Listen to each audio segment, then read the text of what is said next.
예레미야는요, 이 눈물의 예언자라는 별명이 있습니다. Weeping Prophet이에요.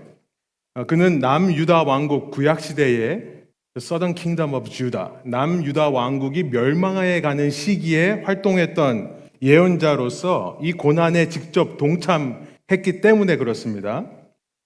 왜 눈물의 예언자입니까? 단지 고난이 힘들어서 우는 게 아닙니다. 안타까워서 우는 거예요.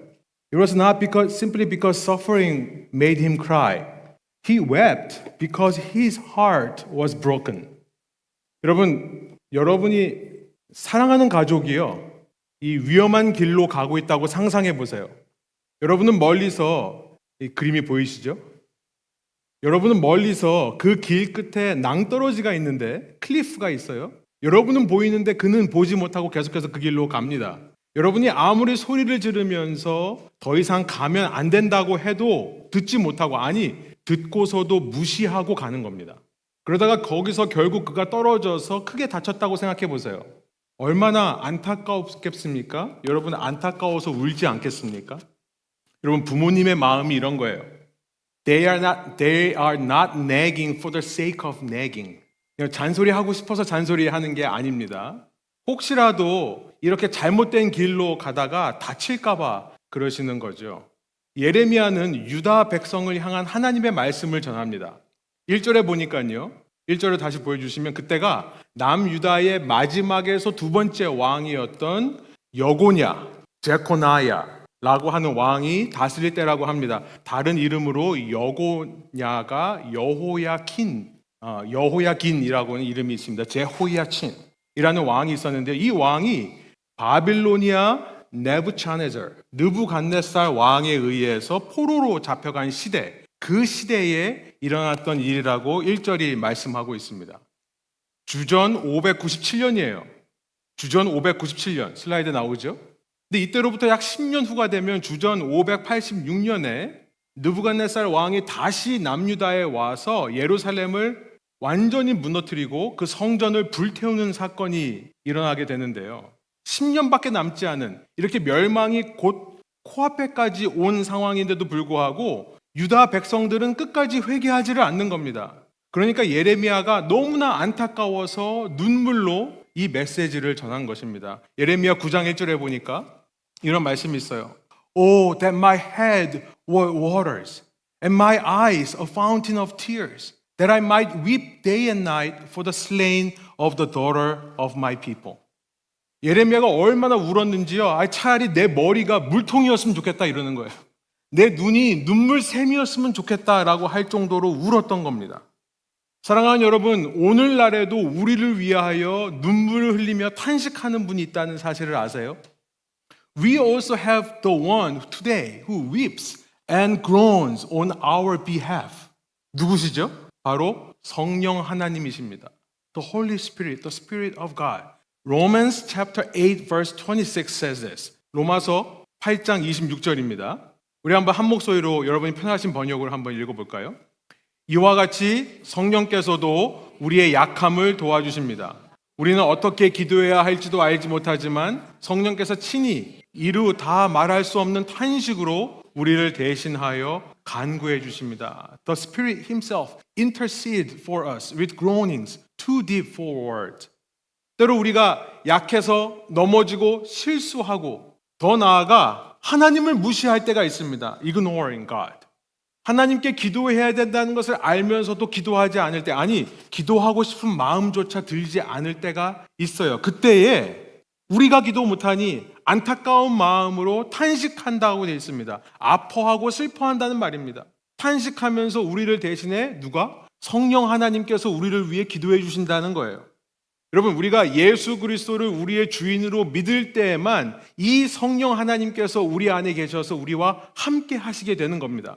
그래서 예수 그리스도를 믿는 사람들은 이렇게 약해서 넘어지고 실수할 때에도 보호받을 수 있는 것입니다. 여러분, 믿는 사람들은요, 어떤 경우에도 혼자가 아니라는 것을 꼭 기억하시길 바라요.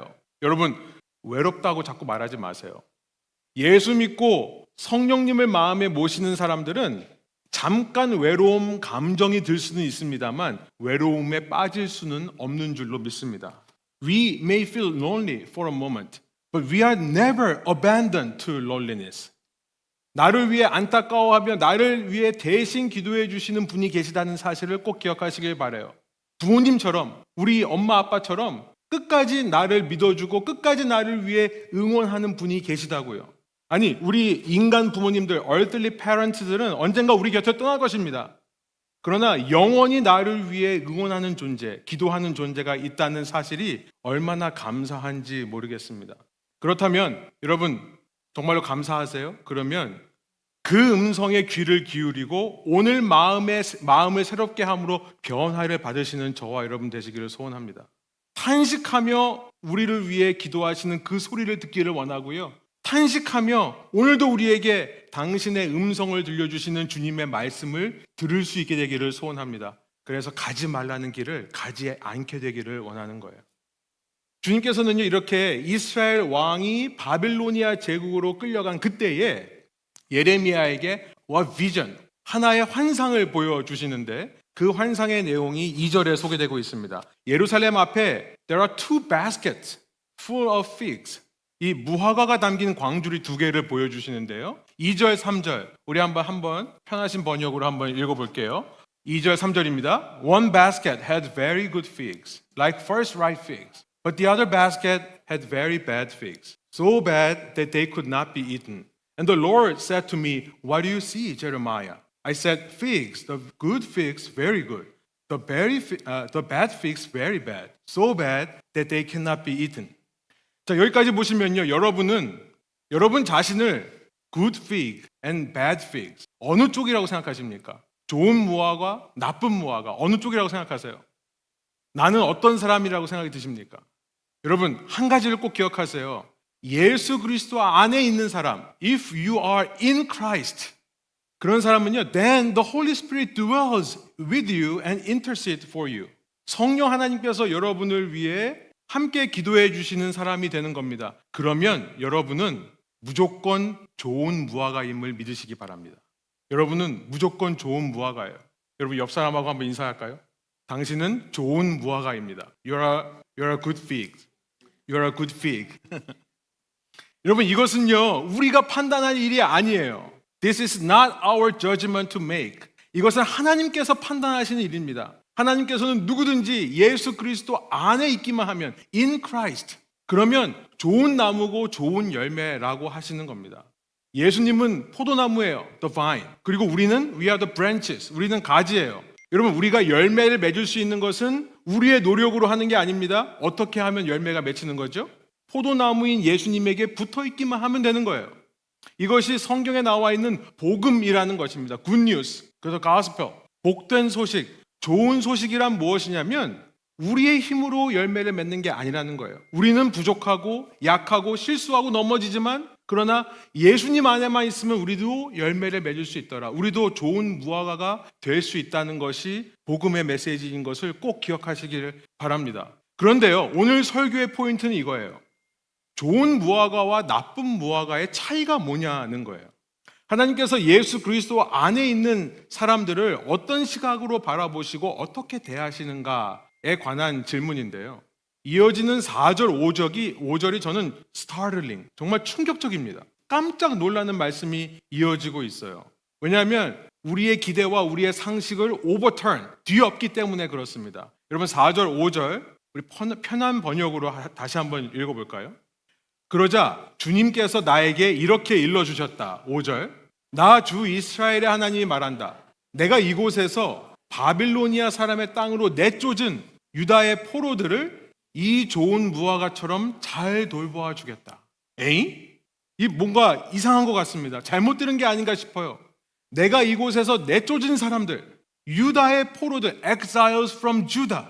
That is those who are being sent away from this place to the land of Chaldeans. Chaldeans meaning Babylonians. 이곳 예루살렘에서 바빌로니아 제국으로 하나님에 의해서 내쫓겨진 사람들이 좋은 무화과라고 하시는 겁니다.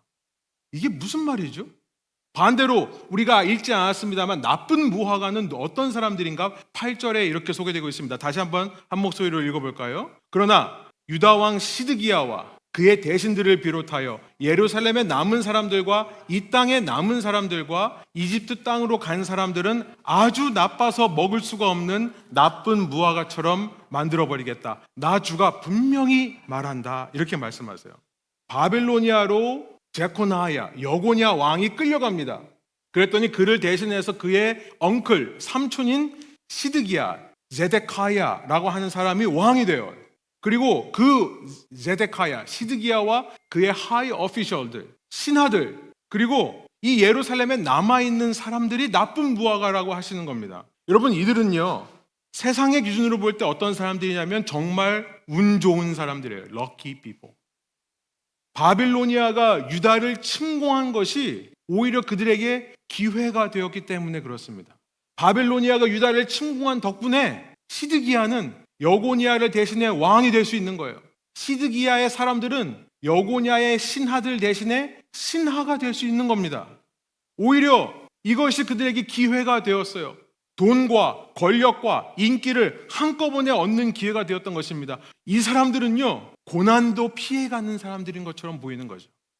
이상합니다. 왜 하나님께서는 포로로 잡혀가는 사람들을 좋은 무화과라고 하시고 왜 이곳에 남아있는 사람들이 나쁜 무화과라고 하실까요? 여러분, 포로로 잡혀간다는 얘기는 뭐죠?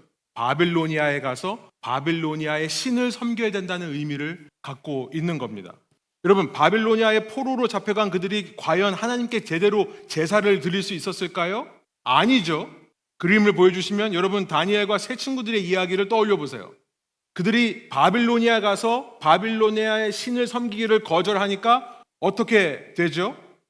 바빌로니아 신을 섬기라고 강요하는 for to serve. 근데 그거에 resist, 저항하다 보니 어떻게 되죠? 사자굴, lion's den과 풀무불, fiery furnace. 여기에 떨어지게 되는 겁니다. 이 그림이 잘못됐는데요. 사자굴에 떨어진 거는 다니엘 혼자입니다. 그렇죠? 제가 이거 아무리 바꿔보려고 해도 못 알아들어요. 챗GPT가. 그런데 풀무불에는 4명이 그러니까 친구들과 세 친구들과 다니엘 4명이 친구들 3명이 떨어지죠. 죄송합니다. 3명이 떨어지는데 4명이 있는 것처럼 보이는 거죠. 그러니까 이게 지금 못 알아들어요. 아무튼 그런데 그와 반대로 예루살렘에 남아서 제사를 드릴 수 있는 환경에 있는 사람들, 아직 예루살렘 성전이 있어요. 제사장들이 있습니다. 이렇게 제사를 드릴 수 있는 사람들의 나쁜 무화과라고 하시는 이유가 뭐냐는 거예요. 여러분, 우리가 예수님 믿고 이 땅을 살아가면서 이런 모순, 억시모론과 이런 역설, 패러독스를 경험할 때가 참 많이 있습니다. 이 땅에 예수님을 믿으면요, 이 땅에서 예수님을 믿지 않는 사람들보다 더 잘 살고 더 성공할 것 같은데요, 그렇지 않습니다. 오히려 믿지 않는 사람들이 더 잘 사는 것처럼 보일 때가 있어요. 그리고 그게 사실입니다. 여러분, 우리 기도 제목들이 참 많죠. 기도 제목들, prayer request. 그림을 보여주시면 하나님이 우리를 위하시고 하나님이 우리의 편이라면 우리가 그 기도하는 모든 기도 제목들 하나님이 마법 램프의 지니처럼 다 들어주셔야 되는데 어때요? 막상 기도해도 응답되지 않는 것들이 참 많이 있습니다. 저만 그런 건 아니죠. 오히려 하나님을 안 믿는 사람들은요, 정말 자신들이 돈 벌고 성공하기 위해 악을 쓰며 살아갑니다. 정말 사람들을 속이고 짓밟고 올라가려고 해요. 정말 악착같이 자기의 욕심을 챙겨요. 그런데 믿는 사람들은 차마 그러지를 못하니 예수님을 잘 믿을수록 어떤 일이 벌어지죠? 나는 빼앗기는 겁니다. 나는 승진하지 못해요. 경제적으로 손해를 봐요. 내가 하고 싶은 거 못합니다. 하고 싶은 말 못해요. 참아야 됩니다. 용서해야 되는 거예요. 그러니 어느 순간 이런 생각이 들죠. 내가 왜 이렇게 살아야 되나? 과연 하나님이 계시기는 한 건가? 아니, 나는 하나님을 정말 열심히 섬기고 싶은데 하나님은 나한테 뭘 해주시는 건가? 이제 좀 플렉서블하게 살아야겠다. 하나님 좀 덜 믿고 적당히 융통성 있게 플렉서블하게 살아야겠다라는 생각이 들어서 신앙에 담갔던 한쪽 발을 슬쩍 빼는 일들이 우리에게 있을 수 있습니다. 왜 하나님께서는 좋은 무화과라고 하시면서 그들을 이렇게 대하실까요? 왜 그들에게 쉽게 말해서 고난을 허락하시는 거냐는 거예요. 이것이 예레미야가 그 어려운 시대를 살면서 울고 애통하며 씨름한 질문인 겁니다. 하나님께서 좋은 무화과 열매를 맺으시기 위해 포로 생활이라고 하는 고난을 허락하시는 이유는요, 6절에 보니까 이래요. 오직 그것을 통해서만 무화과 나무가 좋은 나무가 되고 좋은 열매를 맺을 수 있기 때문에 그렇습니다. 6절이에요. 다시 한 목소리로 읽어보겠습니다. I will set my eyes on them for good, and I will bring them back to this land. I will build them up and not tear them down. I will plant them, not pluck them up.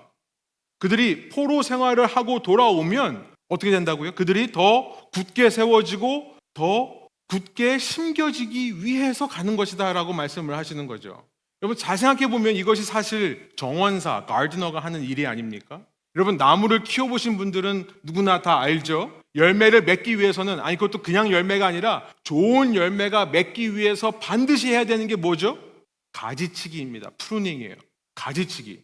요한복음 15장에 이런 말씀이 있습니다. 제가 한번 읽어볼게요. I am the true vine and my father is a vine dresser. 나는 참 포도나무요, 내 아버지는 농부시다. 예수님의 말씀이에요.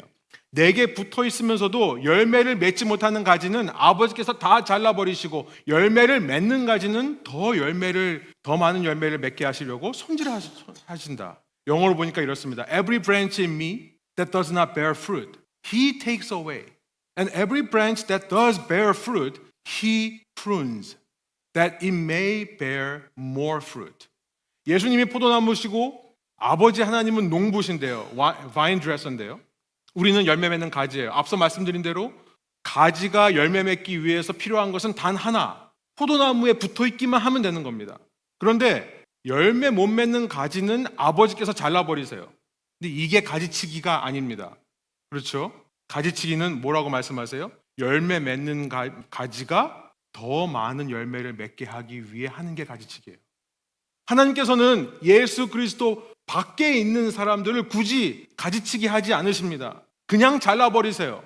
그러나 in Christ, 예수 그리스도 안에 있는 사람들이 더 좋은 열매를 맺게 하시기 위해 가지치기를 하시는 거예요. 뭐죠? 가지치기가 뭐예요? 멀쩡한 가지를 잘라버리는 겁니다. 곧 고난을 허락하신다는 거예요. 히브리서에 이런 말씀이 있습니다. 히브리서 12장이에요. 히브리서 12장 6절 8절의 말씀을 여러분이 꼭 기억하셨으면 좋겠는데요. 여러분 편한 번역으로 제가 한국말로 한번 읽어보겠습니다. 이렇게 말씀하세요. 주님께서는 사랑하시는 사람을 징계하시고 받아들이시는 사람 아들마다 채찍질하신다. 7절 징계를 받을 때에 참아내십시오. 하나님께서는 자녀에게 대하시듯이 여러분에게 대하십니다. 아버지가 징계하지 않는 자녀가 어디 있습니까? 8절 모든 자녀가 받은 징계를 여러분이 받지 않는다고 하면 여러분은 illegitimate children, 사생아이지 참 자녀가 아닙니다. 여러분 부모님이요, 옆집 아이에게 잔소리하고 혼내는 거 본 적 있으십니까? 하진이? 옆집 아이에게 잔소리하고 혼내는 거 본 적 있으세요? 우리 부모님이? 왜 우리 부모님은 다른 집 애들한테는 그렇게 잘 하시고 잔소리 안 하면서 꼭 나에게만 하실까요? 잔소리를. 왜요? 내가 엄마 아빠의 아들, 딸이기 때문에 그래요. 내 엄마 아빠니까요.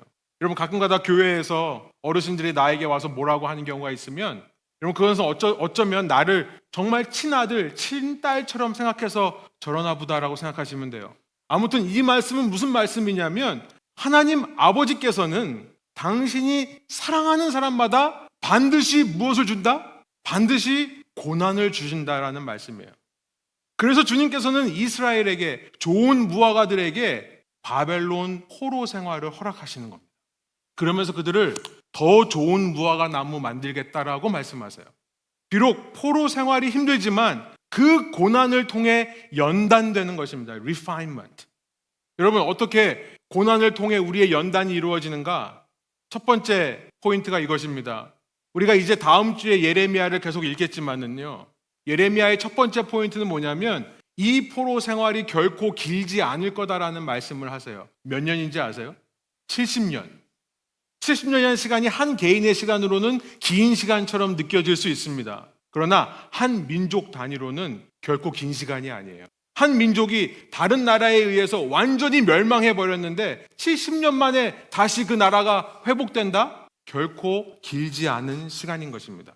70이라는 수는요, 무엇을 의미하냐면 하나님께서 우리에게 고난을 허락하시지만 그것은 잠깐일 뿐이라는 사실. 다시 말해 우리가 감당할 수 있는 고난이라는 의미가 되는 겁니다. 고린도전서 10장 13절에 아주 유명한 말씀이 있죠. 고린도전서 10장 13절 여러분 외우시길 바라요. 이렇게 말씀합니다. No temptation has overtaken you that is not common to man. God is faithful and He will not let you be tempted beyond your ability. But with the temptation, He will also provide the way of escape, that you may be able to endure it. 하나님께서 허락하시는 고난은요, 견뎌낼 수 있는 고난만 허락하신다는 거예요. 내가 견딜 수 있는 것만 주신다는 거예요. 쉽게 말해 무슨 말이죠? 통과하라고 주시는 겁니다. 패스하라고. 그래서 그 고난을 통과함으로써 내 인생의 경력, EXP, experience가 쌓이는 겁니다.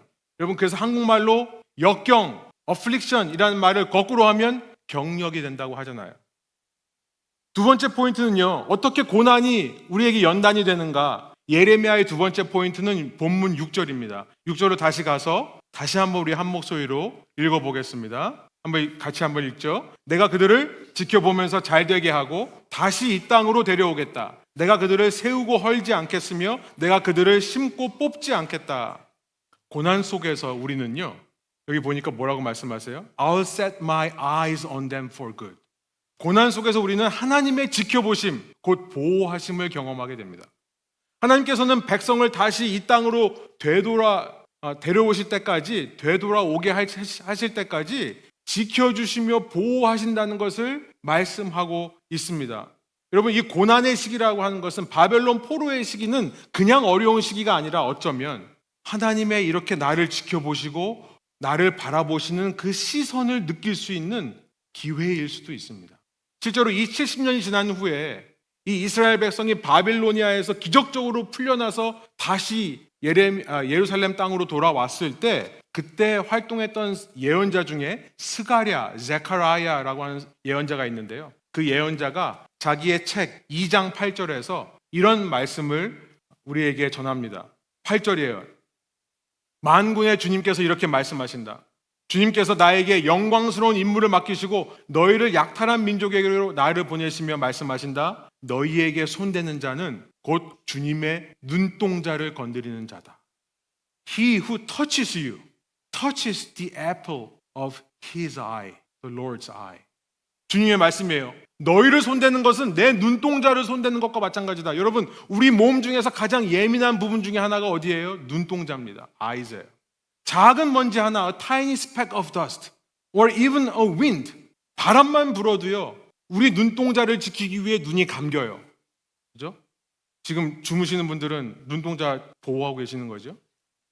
그만큼 예민하고도 섬세하게 주님께서 우리를 지켜보시며 우리를 보호해 주신다는 말씀입니다. 여러분, 아까 앞서서 첫 번째 포인트로 경력, 경험치를, experience를 얘기했는데 고난을 지나면서 우리는 어떤 경험치가 쌓이는 줄 아십니까? 주님을 신뢰하는 능력이 쌓이는 거예요. 고난을 통과하면서 우리의 믿음이 자라는 겁니다. 여러분, 믿음이 자라는 방법이 그거밖에 없어요. 두 번째 포인트는요, 게임용으로 말하면 주님을 향한 나의 신뢰가 레벨업하게 되는 것이 고난이 연단이 되는 이유입니다. 세 번째로 예레미야는요, 고난의 유익은 바로 7절이라고 말하는데 이제 제 설교에서 가장 중요한 부분입니다.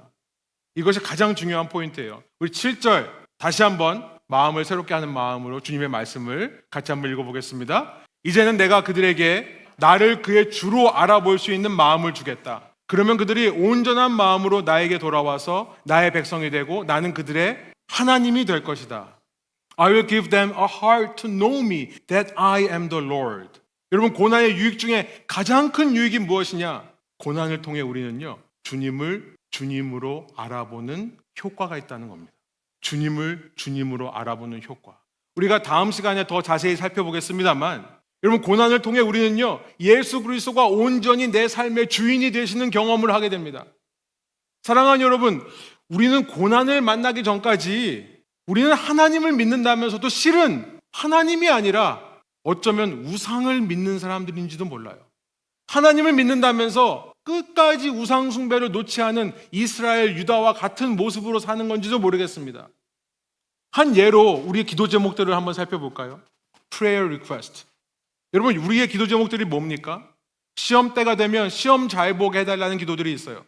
시험 잘 보고 좋은 대학 가게 해달라는 기도들이 있습니다. 사업이 어려워지면 사업 잘 되게 해달라는 기도들이 있습니다. 건강하게 해달라고, 잘 치료받게 해달라는 기도들이 있습니다. 승진하게 해주세요. 아이를 잘 낳게 해주시고 낳은 아이가 건강하게 해주세요. 돈 잘 벌게 해주세요. 좋은 사람 만나게 해주세요. 여러분, 그런데 이 기도 제목들만 놓고 보면 하나님 믿는 것이 드러납니까? 여기에 하나님 믿는 게 드러나나요? 아니요. 이런 기도 제목들은 어느 종교나 다 똑같이 하는 기도 제목들이고요. 심지어 예전에 우리 한국의 어르신들이 뒷마당에다가 물 떠놓고 천지신명께 비나이다 비나이다 했던 기도와 똑같은 기도들입니다. 한국에서 예전에 제사 드렸거든요. 이번에 제가 한국 가니까 저희 친척들 중에 아직도 제사하시는 분들이 있으세요. 조상신에게, 앤서스터에게 기도하는 겁니다. 조상님, 당신들의 자녀들의 삶을 복되게 해주세요. 뭐가 다릅니까? 똑같은 기도예요. 여러분, 이게 왜 문제일까요? 이런 모든 기도들의 가만 살펴보면요, 주인이 누구예요? 주인이 나예요. 내가 주인인 겁니다. 그러니까 내가 내 삶의 주인으로 내 삶에 필요한 것을 이미 결정하고 판단한 겁니다. 뭘 결정하고 뭘 판단해요? 내 생각에는 내가 공부 이렇게 열심히 했으면 이 정도 점수가 나와야 되는 거예요. 내 생각에는 나 같은 사람은 이 정도 대학은 가야 돼요. 내 생각에는 내가 사업을 하면 내 사업이 이만큼 성공하고 이만큼의 이익을 창출해야 돼요. 내 생각에 나는 돈 잘 버는 삶을 살아야 되고 나는 좋은 사람 만나야 된다라고 하는 결정을 이미 내가 한 겁니다. 그래 놓고 하나님께는 내 결정대로 해주세요라고 기도하는 거예요. 여러분, 이것이요, 예레미야서를 읽으면서 계속해서 반복되는 우상숭배의 문제입니다. 예레미야가 그토록 유다 백성에게 하지 말라고 했던 우상숭배의 문제인데 오늘 우리도 하나님을 믿는다면서 똑같이 우상숭배를 하고 있는 모습인 거예요. 그러니 하나님께서 어떻게 하십니까? 그러니 하나님께서 어떻게 하세요? 고난을 만나게 하세요. 고난을 만나니 어떤 일이 벌어지죠? 내 생각, 내 계획, 내 꿈 전부 박살나 버립니다. 박살나 버려요. 그렇게 내 생각, 내 계획, 내 꿈이 산산조각 나고 모든 것이 다 무너지니 여러분, 그제서야 보이는 게 있다는 겁니다. 그제서야 보이는 것은 바로 내 안에 계셨던 예수 그리스도라는 사실이에요. Jesus Christ within me, within us. 다시 한번 7절의 말씀을 읽어보겠습니다. 노란 글씨요. 이제는 내가 그들에게 나를 그들의 주로 알아볼 수 있는 마음을 주겠다. 이제는 내가 그들에게 나를 그들의 주로 알아볼 수 있는 마음을 주겠다. 여러분, 이것이 고난이 연단이 되는 이유입니다. 고난을 통해 모든 것이 다 무너지고 난 뒤에 그때서야 내 삶에 살아계시는 한 분이 보이기 시작하는 거예요. 여러분, 조각하는 사람들이요, 돌덩이를 가져다가 그걸 해머 앤 치즈, 망치와 끌로 깨면서 조각 작품을 완성하는 것과 같다는 생각이 듭니다. 그림을 보여주시면 미켈란젤로, 유명한 조각가 마이클앤젤로가 그런 말을 했다고 하죠. 조각하는 사람은 돌덩이를 볼 때 그 속에 있는 작품을 먼저 본대요. 그리고 그 작품에 소속되지 않은 it doesn't belong to the masterpiece, 그 부분들을 다 깎아내는 것이 조각가의 하는 일이라고 얘기를 했다고 하죠. 마찬가지입니다. 여러분, 고난의 유익이 무엇입니까?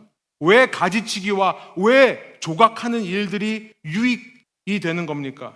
내 생각이 틀어지고 내 계획이 망해버리고 내 꿈이 산산조각 나버릴 때 그제서야 우리는 예수 그리스도가 내 삶의 참 주인이시니 그제서야 내 생각, 계획, 꿈을 포기하고 그의 생각, 그의 계획, 그의 꿈을 받아들이고 인정하게 되기 때문에 그렇습니다.